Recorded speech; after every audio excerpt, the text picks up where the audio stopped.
Hello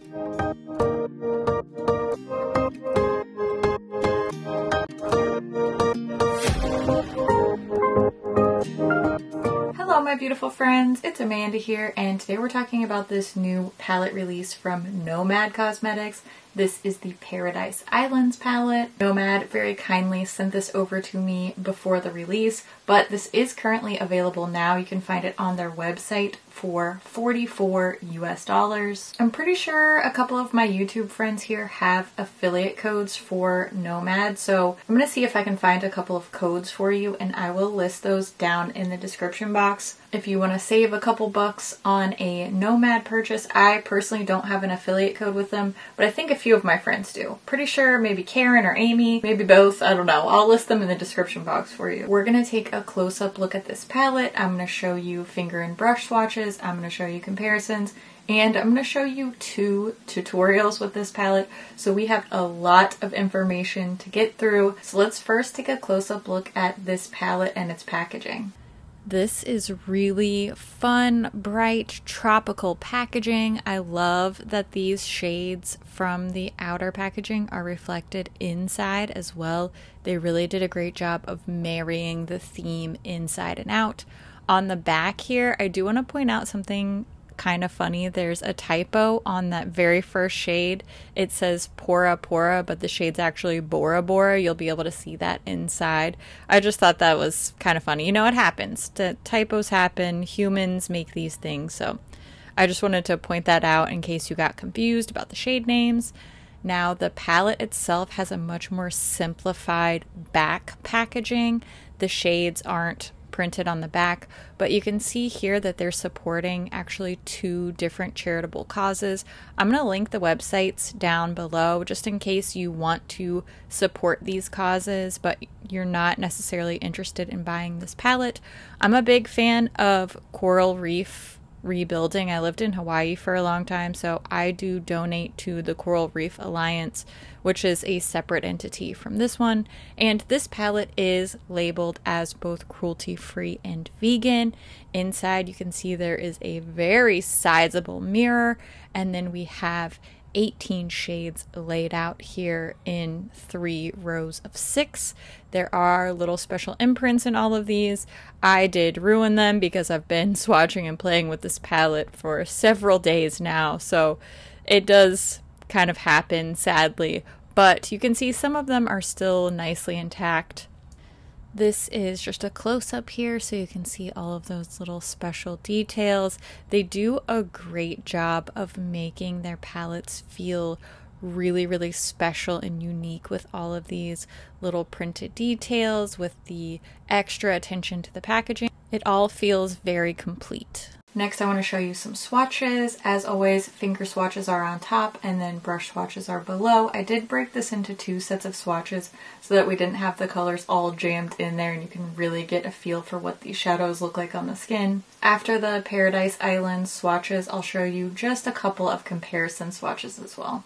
These swatches are the first 9 shades in the palette, and I want to give you a close-up look at the different textures here. We have a pretty even split. There are 8 mattes and 10 shimmers, but some of the shimmers have a little bit of variety too, between really opaque, like rich metallic shimmers, and then we have some of these softer, more, I won't say necessarily topper, they're not necessarily satin, they're kind of in between, but there is a variety of finishes here. I do like a lot of different types of textures in a palette. There is a lack of depth for me, in my opinion. Now, there are a couple of deeper shades here. You can use the darker green, the darker blue, but in general, it seems like a lot more mid-tone shades across the board. There are a couple of lighter shades, but in general, this palette is very mid-tone heavy, and I would like a little bit more depth. I know that we're going for this very sunny, tropical, rainbowy type of vibe, and so that makes sense to me, but from a practical standpoint, when I'm putting together looks, I do miss a range of depth. That's my one major complaint with this palette, is that I just struggled to get a lot of dynamic looks because I'm missing a range of depth. Let's do just a couple of comparisons here. I'm just comparing to this Glamlight Ice Cream Dream palette and one palette from ColourPop.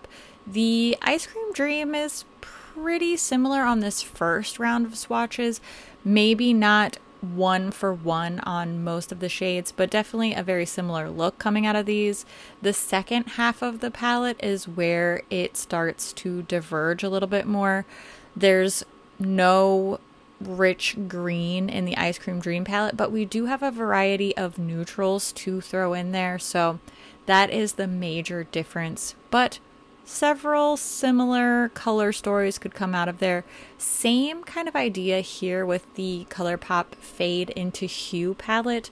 I think that Fade into Hue has more similarities with Paradise Islands than the Glamlight palette did, but I do think that any of these three palettes could produce a lot of very, very similar, if not duped, looks.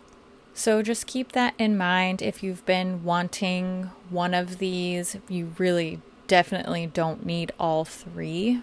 But you know what? If you are a rainbow palette lover, then obviously no judgment from me. Now that you've seen the swatches, I'm going to show you two different eye looks using this palette. One was a lot more successful than the other, so I'm going to go through all my thoughts on this palette, the shades, the performance, as you watch these two tutorials. That way you can hear me wrap up all my thoughts along the way. Just a spoiler alert here, but this first eye look is the one that really doesn't work out well for me, and before the comments roll in, which they inevitably will anyway, no matter what I say, I am using the same primer, the same brushes, the same techniques that I always use every day for every review, for every look. I do that on purpose to reduce the variables, and obviously there's still room for human error, user error. I'm not by any means the world's most talented, most flawless when it comes to applying makeup, but I have done this enough to know the difference between when a product is performing up to what I expect and when it's not. And for this look, this was a product performance issue, at least for the most part. Like, for example, look at these two shadows that I'm applying. There's almost no color difference between them. So I was trying to deepen up the outer part by layering, and the more mattes I tried to blend together, the more they started disappearing and blending away from my lid. And then when I tried to sort of smooth everything over with a little sparkly application in the center, it wouldn't stick to my lid at all, and then it was pulling up all the shadow underneath, and it was just really difficult to blend and layer these shades in a useful way that could give me a dynamic look that I was looking for. And you know, it didn't work out well for me. The more I blended, the more I tried to smooth things over, the worse and worse it got. So I just sort of called it a day on this. In the end, I added a little inner corner highlight, I added some mascara, and all in all, the look ended up being fine. And just at first glance like this, it doesn't really look too bad. But when you get close up and you look at the details of the product blending and layering and just the overall formula performance, it's not great. I mean, it's perfectly passable, and I think anybody walking down the street wearing an eyeshadow look like this, you would never be, horrified by their appearance. But for me, it just wasn't up to what I was expecting from my previous experience with Nomad palettes. Just were a lot better than this. They just blended better, they applied better. Now I will say I gave it another shot and attempted a more simplified look, and it ended up working a lot better. I don't know if it's because I just didn't try to layer as many shades together, or if it's just the shades that I chose were, you know, hit or miss type of shades.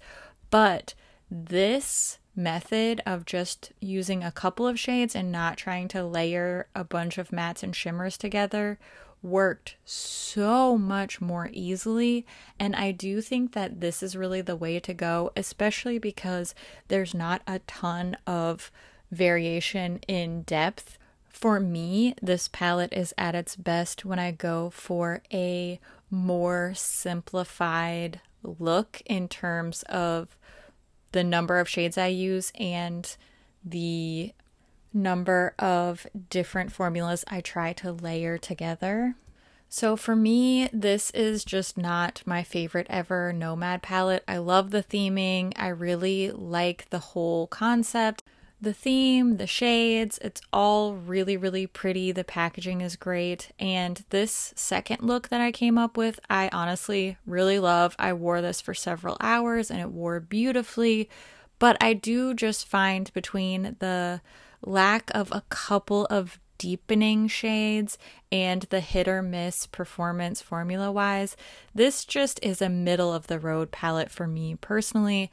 I really like the Nomad Lodge palette and the Haunted Europe palette a lot more performance wise than this one. Some of that just boils down to personal preference, as always, as all reviews do. So I don't dislike it, but I don't really head over heels love it either. Now's the time when I want to hear what you think about this palette. Are you interested in this color story? Are you picking this up? I always love to hear what you think about things too, so make sure you leave all your thoughts down in the comments below. As always, thank you so much for watching, and I'll see you in my next video. Bye! Oh, hello. Hello. Ah, I'm an adult. I'm going to show you two... Wow. Nailed it. Why do I have the birthday song stuck in my head? Whose birthday is it? Happy birthday. Somebody's birthday, I don't know. Whenever it's your birthday, come back and watch these bloopers so that I can tell you happy birthday. We'll just cover everyone all at once. This smells so good. Okay. Focus, focus, focus. Little glowy cheeks. It's a little casually sweaty cheeks. They're my favorite. Alright. I gotta go edit. Thanks for watching. Thanks for hanging out here. Thanks for taking a little moment out of your day to hang out here with my video. I really appreciate it, and I appreciate you, and I love your face so much. I'll see you soon. Okay, bye.